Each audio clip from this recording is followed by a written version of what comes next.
സംവാദങ്ങളും വാദവിവാദങ്ങളും മുസ്ലിം കേരളത്തിന് പുതിയതല്ല.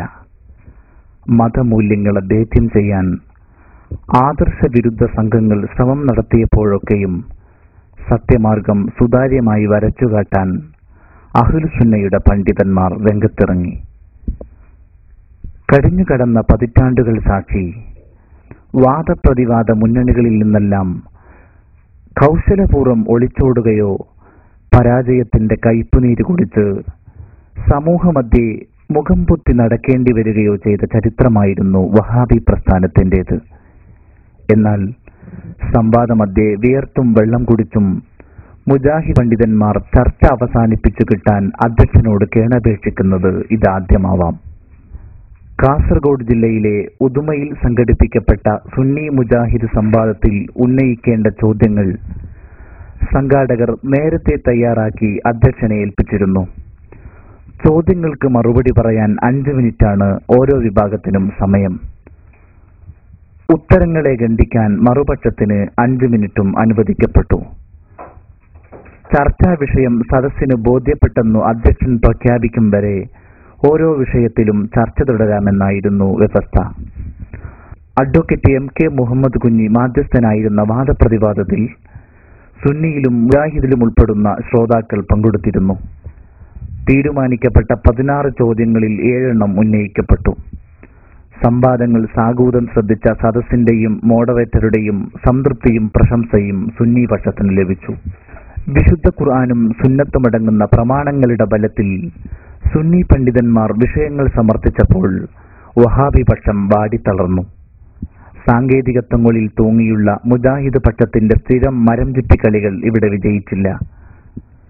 സുന്നി വിശ്വാസത്തിന്റെ പ്രമാണബദ്ധതയ്ക്ക് മുന്നിൽ മുട്ടുവിറച്ച വഹാബി പണ്ഡിതന്മാർ ഒടുവിൽ സംവാദം നിർത്താൻ അധ്യക്ഷനോട് അപേക്ഷിച്ചു. 10 ചോദ്യങ്ങളെങ്കിലും പൂർത്തിയാക്കണമെന്ന സംഘാടകരുടെ അപേക്ഷ മുജാഹിദുകൾ ഒരു വിഭാഗത്തെ നിർബന്ധിച്ച് പിടിച്ചിരുന്നത് ശരിയല്ലാത്തതിനാൽ നിർത്തിവെക്കുകയാണെന്ന് അധ്യക്ഷൻ അറിയിക്കുകയായിരുന്നു. സംവാദം ശ്രദ്ധിച്ചു കേട്ട് വിലയിരുത്തുക. ഈ CD നിങ്ങളുടെ കൈകളിലെത്തിക്കുന്നത് Islamic publish bureau, student 4 phone 2720 436 2722 100. ഈ സ്നേഹ സംവാദത്തിലേക്ക് എത്തിച്ചേർന്നിട്ടുള്ള ബഹുമാന്യ പണ്ഡിത ശിരോമണികളെയും അതുപോലെ തന്നെ മറ്റു ദീനി സ്നേഹികളെയും ഈ സംവാദത്തിലേക്ക് ആദ്യമായി ഞാൻ വളരെ വിനയപരസ്പരം സ്വാഗതം ചെയ്തോട്ടെ. ഒരു കുടുംബത്തിന്റെ അകത്ത് ഉണ്ടായ ചില വിശ്വാസപരമായ തെറ്റിദ്ധാരണകൾ അല്ലെങ്കിൽ സംശയങ്ങൾ ദൂരീകരിക്കുക എന്നുള്ളതാണ് ഈ സ്നേഹ സംവാദം കൊണ്ട് ഉദ്ദേശിക്കുന്നത്. ഞാൻ വിഷയത്തിലേക്ക് കടക്കുന്നില്ല. അതിനിവിടെ പ്രഗത്ഭർ തന്നെ സന്നിഹിതരായിട്ടുണ്ട്.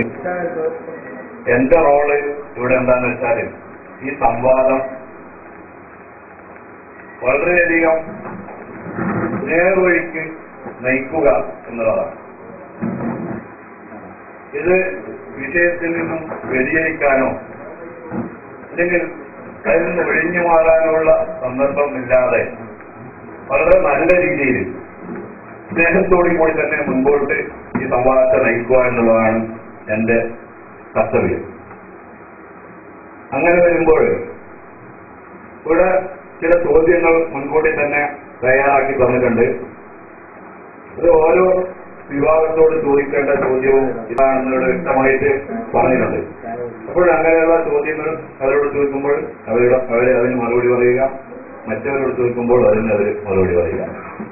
ആ അവസരത്തിൽ സദസ്സിൽ നിന്ന് വല്ല സംശയങ്ങളോ എന്തെങ്കിലും ഉണ്ടെങ്കിൽ അവരെ ഒരു കാരണവശാലും ഈ ഇതിലേക്ക് ഇടപെടാൻ അനുവദിക്കുന്നതല്ല.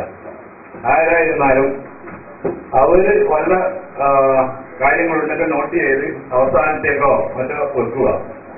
അങ്ങനെ അവസാനം എനിക്ക് തോന്നുകയാണെങ്കിൽ അങ്ങനെയുള്ള ഒരു അവസരം ക്ലാസ്സുകൾക്ക് ചിലപ്പോൾ തരും, 1 മിനിറ്റോ 2 മിനിറ്റോ.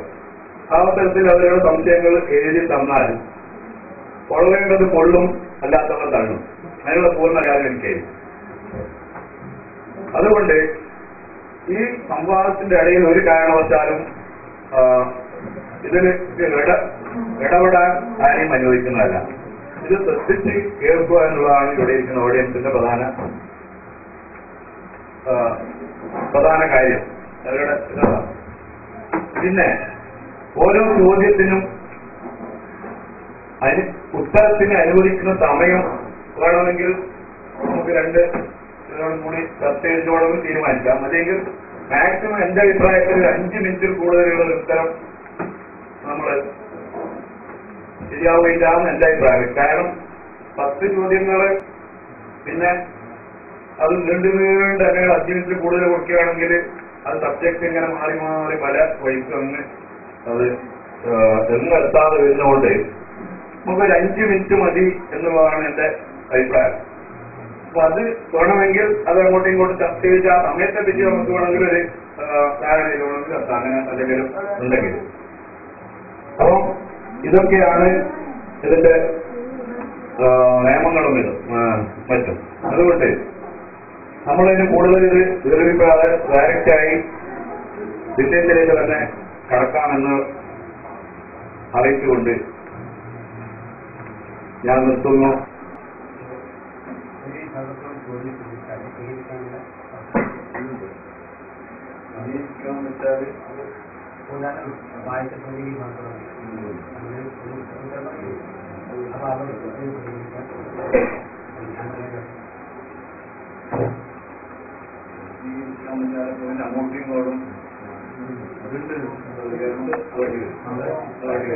അങ്ങോട്ടും അപ്പൊ അതിന് ആ പ്രതികരണത്തിനുള്ള സമയം 5 മിനിറ്റ്.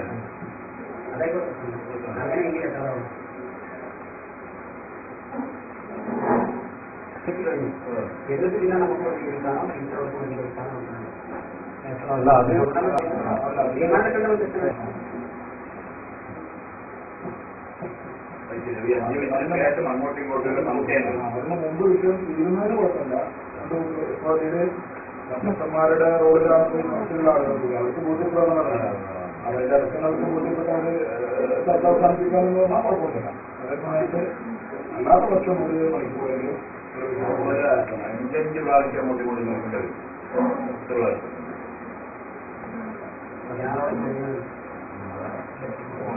എല്ലാം തീരുമാനമില്ല. കുറേ അപ്പൊ ചില വിഷയങ്ങൾക്ക് ചിലപ്പോൾ 1 മണിക്കൂറോ അതുകൊണ്ട് 1 മണിക്കൂർ എന്ന് പറഞ്ഞു. വിഷയം അതിന്റെ സംശയങ്ങൾ തീരാത്ത രൂപത്തിൽ ചർച്ച നടന്നിട്ടുണ്ട് അതുകൊണ്ട് സബ്ജക്റ്റില് നമുക്ക് ശരിയൊന്നുമില്ല. അതിന്റെ ഉത്തരം ചോദിക്കുമ്പോ നമുക്ക് ഏകദേശം ഒരു കോമൺ സെൻസ് ഉപയോഗിച്ചിട്ട് അവിടെ ഈ വിഷയം ഇവിടെ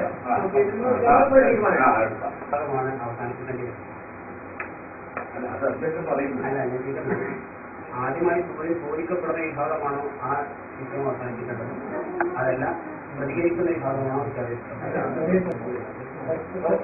ഒന്നാമത്തെ ചോദ്യം എന്നോടാണെങ്കിൽ അപ്പൊ ആ ചോദ്യത്തിന്റെ ചർച്ച അവസാനിപ്പിക്കലും അവസാനത്തെ സംസാരിക്കായിരിക്കും അതെല്ലാം വ്യവസ്ഥനായിരിക്കും. അത് മുൻകൂട്ടി ധാരണ ഉണ്ടെങ്കിൽ നമുക്ക് അങ്ങനെ തന്നെ പോകും. അങ്ങനെ നേരത്തെ പറഞ്ഞത് അതാണ് ഞാൻ പറഞ്ഞല്ലോ. പറയുമ്പോഴും തീരുന്നു പിന്നെ ഏത് വിഭാഗമില്ല. ഏകദേശം ഒരു ബോധ്യം വരുമ്പോൾ നമ്മൾ ചിലപ്പോൾ അവസാനിപ്പിക്കാൻ പറയും. അപ്പൊ ആര് പറഞ്ഞുമല്ല അപ്പോഴും ഏതെങ്കിലും ഒരു വിഭാഗം പറഞ്ഞിട്ടാൽ മതി.